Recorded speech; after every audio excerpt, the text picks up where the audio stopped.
আল্লাহ রাব্বুল আলামিন সূরা বনী ইসরাঈলের ভিতরে বলছেন ওয়া কাযা রাব্বুকা আল্লা তা'বুদু ইল্লা ইয়্যাহু ওয়া বিল ওয়ালিদাইনি ইহসানা। আল্লাহ পাক বলছেন আমি বিচারক হয়ে রায় দিলাম আল্লাহ ছাড়া কারো গোলামি করা যাবে না, আর আমার গোলামির পরে আমার কৃতজ্ঞতা প্রকাশের পরে তোমার বাবা মার সাথে তুমি সম্মান সুযোগ আচরণ করো। প্রিয় ভাইয়েরা আমার, এখন আপনাকে খেয়াল রাখতে হবে আল্লাহ পাক কোরআনে কারীমের ভিতরে আমি গবেষণা করে দেখেছি, রিসার্চ করে দেখেছি, যেখানে যেখানে যেখানে আল্লাহ পাক নিজের হুকুমের কথা পালন করার কথা বলেছেন, নিজের গোলামীর কথা বলেছেন, ইবাদতের কথা বলেছেন, ভাইয়েরা আমার, আল্লাহ রাব্বুল আলামিন সাথে সাথে বাবা মার কথা ভুলে যান নাই। আল্লাহ রাব্বুল আলামিন সেখানে বাবা মার কথা আল্লাহ রাব্বুল আলামিন তুলে ধরেছে। আমার প্রিয় ভাইয়েরা আমার, একটুখানি কান লাগান।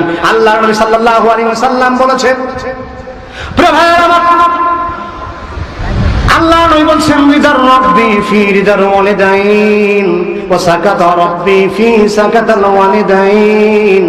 আল্লাহ নবী বলছে পিতামাতার সন্তুষ্টিতে আল্লাহ সন্তুষ্টি, পিতামাতার অসন্তুষ্টিতে আমার আল্লাহ অসন্তুষ্টি। জোরে কন্না সুবহানাল্লাহ। বিশ্বাস হয়? বিশ্বাস হয়? কথা বলতেছেন না কেন? পিতা মাতা যদি আপনার উপর মন খারাপ করে, মন খারাপ হয় কার? এটা আওয়াজ হবে, মন খারাপ হয় কার? পিতা মাতার মন যদি ভালো হয়, মন ভালো হয় কার? প্রিয় ভাইরা, আপনারা কি চান আপনার জীবনে প্রশান্তি বয়ে আসুক, আপনার জীবনে দুঃখ দুর্দশা সব দূর হয়ে যাক? আপনি কি চান আপনার জীবন থেকে অসুস্থতা দূর হয়ে যাক? আপনি কি চান আপনি জান্নাতি হন? আপনি কি চান আপনি জাহান্নাম থেকে বাঁচেন? যদি আপনি জাহান্নাম থেকে বাঁচতে চান, আপনি যদি জান্নাতি হতে চান, জীবনের সকল দুঃখ দুর্দশা ঘুচাতে চান, আপনি যদি আপনার জীবনে প্রশান্তি বয়ে নিয়ে আসতে চান, তাহলে দেরি করবেন না, দেরি করবেন না। আমার আপনার ঘরে যেখানে বাবা মা আছে, সেই বাবা মার খেদমত শুরু করে দেয়। প্রিয় ভাইয়েরা আমার, আমার বন্ধুরা আমার, একটু ওখানে দিলের কান লাগান। বাবা মার সাথে যদি আপনি ভালো আচরণ করতে পারেন, আপনার বাবা মা যদি একটুখানি হাতটা তুলে দেয়, আপনার জন্য দোয়া করে আল্লাহ রাব্বুল আলামিনের আরশে আজিমের সাথে সাথে পৌঁছে যায়। মাকে নিয়ে পালি করে, এরকম আছে না নাই? তিনটা বেটা চারটা বেটা মাকে পালি করে, ওর কাছে এক মাস, ওর কাছে এক মাস, ওর কাছে এক মাস, ঠিক না?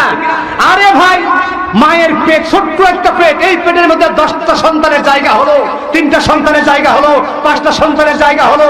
আপনার 5তলা বাড়ি, 3তলা বাড়ি, 4তলা বাড়ি, অথবা 3 রুম 4 রুম বিশিষ্ট বাড়ি, সেই রুমের ভিতরে মায়ের জায়গা হয় না, ঠিক না?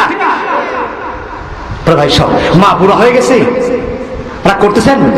রাগ করতেছেন? রাগ করবেন না। মা আপনাকে, বাবা আপনাকে খেটে খাওয়াতে পারে, রাগ করবেন না? রাগ করেন না। গাছ বয়স হয়ে গেছে, আপনাকে ফল দিতে পারে না, এই জন্য কি আপনি গাছ কেটে ফেলবেন? না, কাটিয়েন না, গাছটা রেখে দেন। অনেক সময় আপনি কঠিন পরিশ্রম করে আসার পর যদি আপনি কি একটু প্রাণটা জুনারার জন্য গাছের নিচে বসে পড়েন, সুন্দর শীতল বাতাসে আপনার হৃদয়টা শীতল হয়ে যাবে। জোরে কন্না সুবহানাল্লাহ। বাবা মা আপনাকে দিতে পারে না, ঠিক আছে, কিন্তু রহমতের দুটো হাত তুলে আল্লাহ পাকের কাছে দোয়া করবে, যেই দোয়া করলে আপনার সারা জীবন সুখে শান্তিতে থাকবে। জোরে কন্না সুবহানাল্লাহ। প্রিয় ভাইরা আমার, এই জন্য বাবা মাকে কখনো কষ্ট দিবেন? কষ্ট দিবেন? কখনো কষ্ট দিয়েন না।